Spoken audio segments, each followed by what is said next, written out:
नमस्कार साथियों साथियों आज मैं बात करूंगा क्या शिक्षा मित्रों को रेगुलर किया जा सकता है। जी हाँ साथियों, आज मैं इस पे बात करूंगा और आपको विद प्रूफ दिखाऊंगा कि सुप्रीम कोर्ट का आदेश क्या कह रहा है और कहां कहां दोस्तों किसके डिपार्टमेंट में रेगुलर किए गए हैं। अतः दोस्तों सही और सटीक जानकारी के लिए आप हमारे चैनल एम्प्लॉयड हेल्पर को सब्सक्राइब कर लीजिए।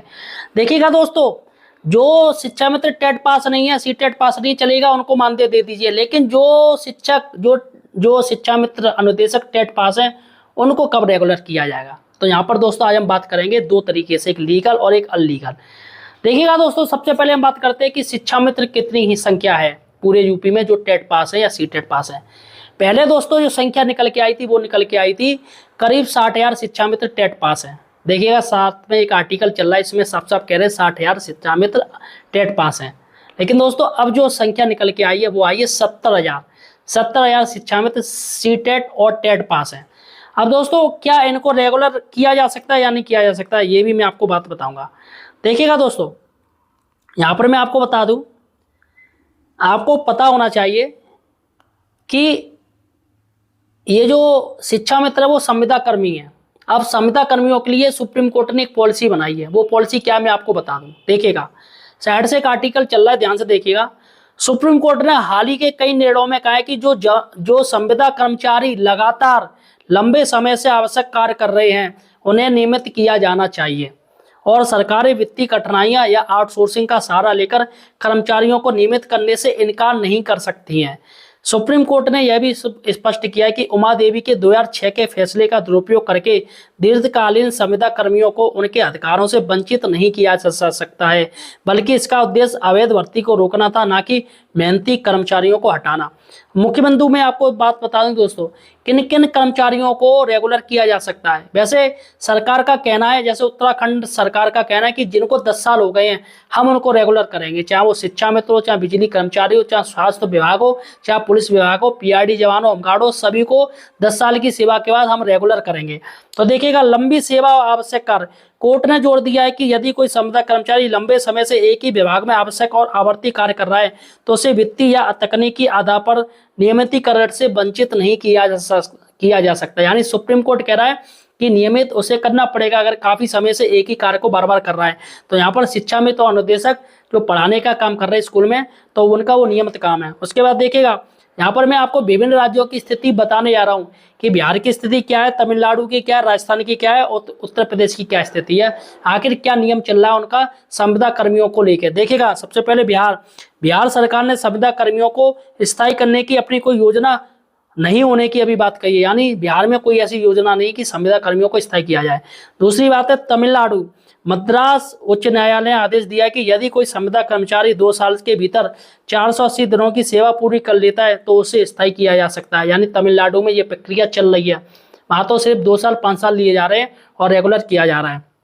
राजस्थान की बात करें, राजस्थान सरकार ने 2022 में contract hiring to civil post rules 2022 बनाए थे, जिसके तहत संविदा कर्मचारियों को नियमित किया जाना था, लेकिन अभी तक इस पर काम बाकी है। यहाँ पर भी काम चल रहा है, बहुत ही जल्दी एक फिक्स इनका रूल्स बन जाएगा। उत्तर प्रदेश की बात करें तो उत्तर प्रदेश ने सरकार ने जुलाई 2025 में संविदा कर्मचारियों को वेतन की मनमानी को समाप्त करने के लिए एक बड़ा फैसला सुनाया है।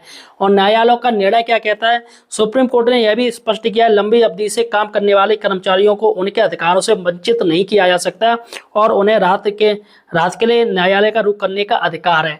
तो यहाँ पर दोस्तों सबसे बड़ी बात है कि सुप्रीम कोर्ट ने कह दिया है कि हम उनको न्याय देंगे।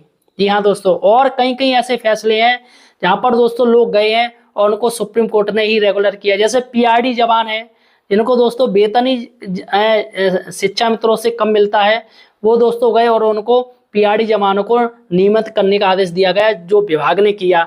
इसके साथ ही दोस्तों तमाम ऐसे बिजली विभाग में जो लोग गए हैं उनको किया गया है। नलकूप विभाग में भी संविदा कर्मी थे, उनको रेगुलर किया गया, काफी समय से सेवा दे रहे हैं। और दोस्तों और देखिएगा, और मैं आपको बता रहा हूँ, ये देखिएगा साइड से एक आर्टिकल देखिएगा, ध्यान से देखिएगा साथियों। बेसिक शिक्षक भर्ती प्रक्रिया तेज, पहले से पढ़ा रहे होंगे नियमित। बेसिक शिक्षा विभाग में 5,352 नियमित शिक्षकों की होगी नियुक्ति। ये दोस्तों यूपी का मामला है अभी का। प्रदेश में परिषदीय विद्यालयों के दिव्यांग बच्चों को पढ़ाने के लिए 5,352 विशेष शिक्षकों की भर्ती की प्रक्रिया तेज हो गई है सुप्रीम कोर्ट के निर्देश पर। देखिएगा यहाँ पर भी सुप्रीम कोर्ट के निर्देश की बात हो रही है। तो यहाँ पर दोस्तों सरकार मान रही है सुप्रीम कोर्ट का निर्देश। गठित समिति ने पहले चरण में वर्तमान में संविदा में कार्यरत और आवश्यक योग्यता पूरी करने वाले विशेष शिक्षकों को नियमित करने की प्रक्रिया पूरी करने का निर्देश दिया है। इसके साथ ही विभाग ने कवायदा शुरू कर दिया। देखिएगा दोस्तों, ये वही टीचर हैं जो आपके यहाँ विकलांग बच्चे अगर एक दो हों तो उनको पढ़ाने आते, हफ्ते या महीने में एक बार आते होंगे, बिल्कुल आते होंगे। दोस्तों ये लोग सुप्रीम कोर्ट गए और कह रहे सर हम काफ़ी साल से ये बच्चों को पढ़ा रहे हैं और ऐसे में सरकार हमें संविदा पे रखी, हमें नियमित किया जाए। तो दोस्तों इनकी सेवा को देखते हुए, 5 या 10 साल की सेवा को देखते हुए इनको नियमित करने का आदेश दे दिया सुप्रीम कोर्ट ने। अब ऐसे में साथियों शिक्षा मित्र तो 15 साल 20 साल से सेवा दे रहे हैं।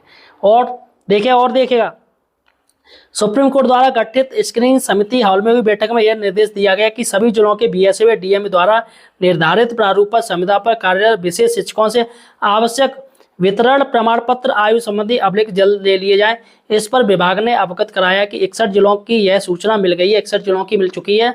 इसके अनुसार 443 विशेष शिक्षक सीटेट योग्यता वाले हैं। अन्य जिलों में भी जल्द सूचना ले ली जाएगी। तो देखिएगा दोस्तों, यहाँ पर बात आ गई टेट मांगा जा रहा है, तो ये सी टेट पास है या टेट पास है।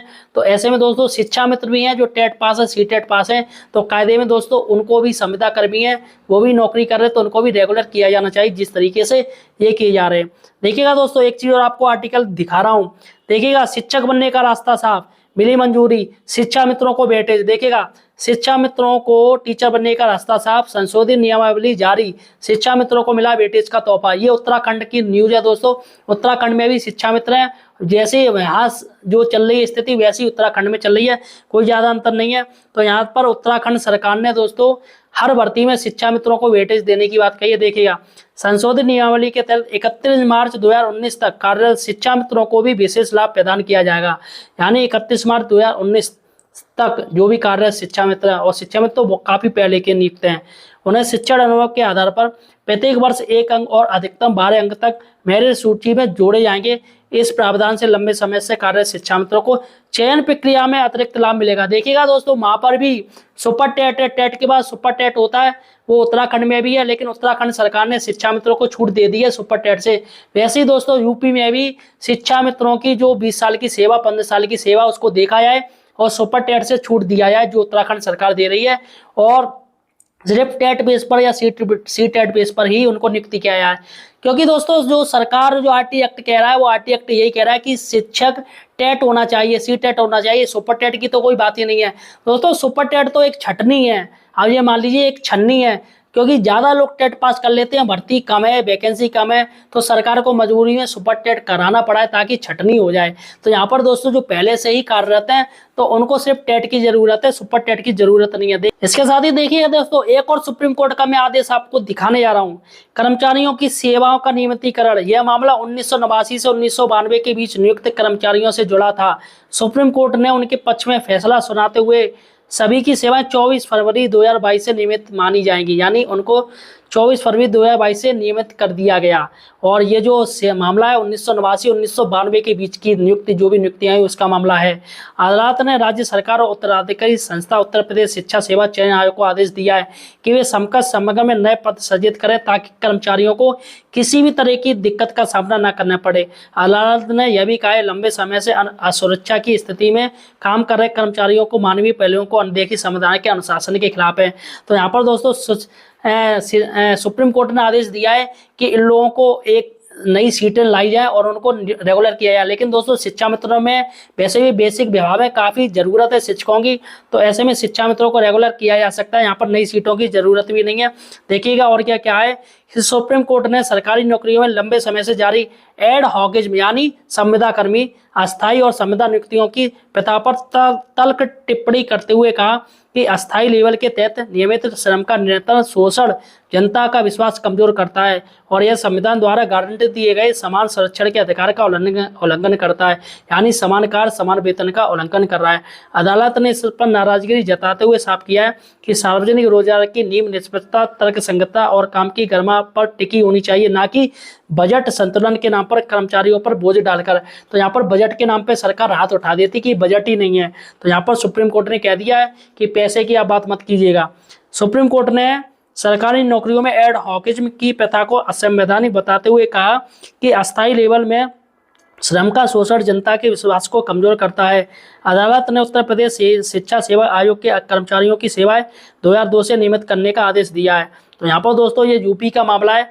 अब दोस्तों आपको कैसे रेगुलर नौकरी मिल सकती है इसके बारे में आपको बताने जा रहा हूँ। अगर आप टेट या सीटेट पास हैं, देखिएगा दोस्तों आपको जाना पड़ेगा सुप्रीम कोर्ट।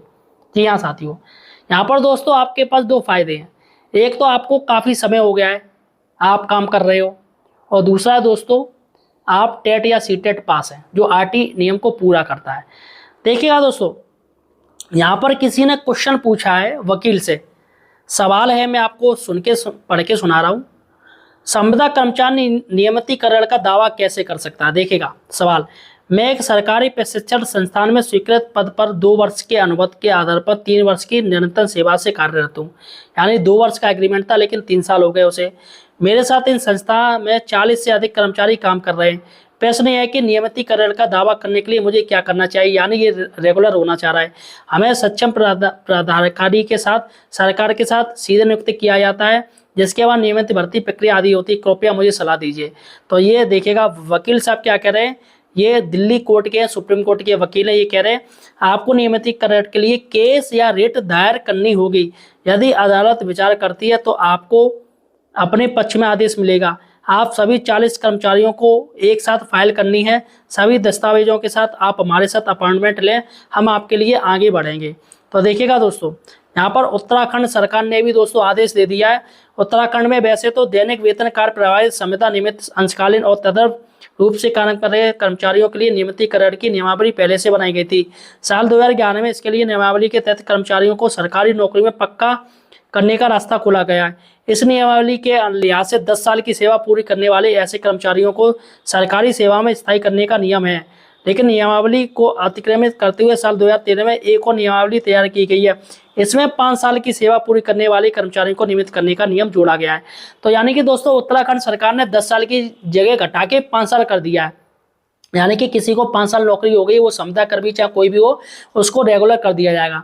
तो दोस्तों रास्ता यही है। देखिए अभी आपका मानदेय जो बढ़ रहा है शिक्षा मित्र अनुदेशक का, वो सिर्फ इसलिए बढ़ रहा है क्योंकि हाई कोर्ट ने डंडा डाल रखा है सरकार पे कि इनको सम्मानजनक मानदेय दें। और 11 शिक्षा मित्र थे जो याची बने, उनकी वजह से आज 1.5 लाख शिक्षा मित्रों और 29,000 अनुदेशक को फायदा होने जा रहा है कि जल्दी सरकार उनका मानदेय बढ़ाएगी। वरना अगर कोर्ट में वो लोग नहीं जाते हाई कोर्ट में तो दोस्तों उनका मानदेय बढ़ता ही नहीं। तो यहाँ पर मैं यही कहूँगा, जो टेट या सीटेट पास अगर शिक्षा मित्र है तो दोस्तों, या जिसने अभी तक टेट या सीटेट पास नहीं किया, वो फौरन कर ले और कोई ना कोई दोस्तों सुप्रीम कोर्ट या हाई कोर्ट में जाए। और मैं गारंटी नहीं 110% कह रहा हूं कि हाई कोर्ट से दोस्तों उनको नियमित करने का आदेश हर हाल में जारी कर दिया जाएगा। क्योंकि सुप्रीम कोर्ट की दोस्तों पॉलिसी ही यही कह रही है, सरकार की पॉलिसी भी यही कह रही है, लेकिन दोस्तों सरकार इस पर अमल नहीं करती है। इसलिए दोस्तों हाई कोर्ट और सुप्रीम कोर्ट सरकार को अमल करवाने के लिए प्रेशर डालती हैं। फिलहाल साथियों, आप मुझे किस जिले से देख रहे हो यार, ये मुझे जरूर बताइएगा। और इस वीडियो को ज़्यादा से ज़्यादा शेयर कीजिएगा अगर आप मेरी बात पर सहमत हैं तो।